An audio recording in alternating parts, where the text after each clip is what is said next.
ধরো তুমি রাত্রেবেলা কোথাও একটা কাজ করছো, আর সেই কাজের জায়গাতে থাকা একটি সিঁড়ি অথবা মই একা একাই চলতে শুরু করলো। তাহলে তুমি কি করবে? আজকে আমি তোমাদেরকে হাওড়ার উলুবেড়িয়ার মধ্যে ঘটা একটি এমনই ভৌতিক ঘটনা দেখাতে চলেছি, যেখানে একজন রাজমিস্ত্রির কর্মচারী রাত্রেবেলা একটি বিল্ডিং এর মধ্যে কাজ করছিল। ঠিক তখনই সে দেখতে পায় এইখানে থাকা একটি মই অথবা সিঁড়ি নিজে থেকেই চলতে শুরু করেছে। আর তারপর সে সেই জিনিসটাকে ক্যামেরায় ধারণ করে।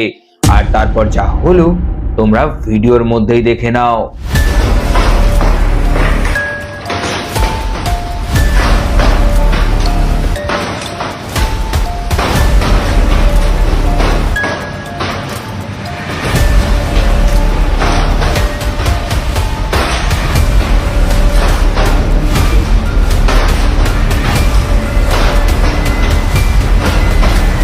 আর সাবস্ক্রাইব করতে ভুলো না। বাই।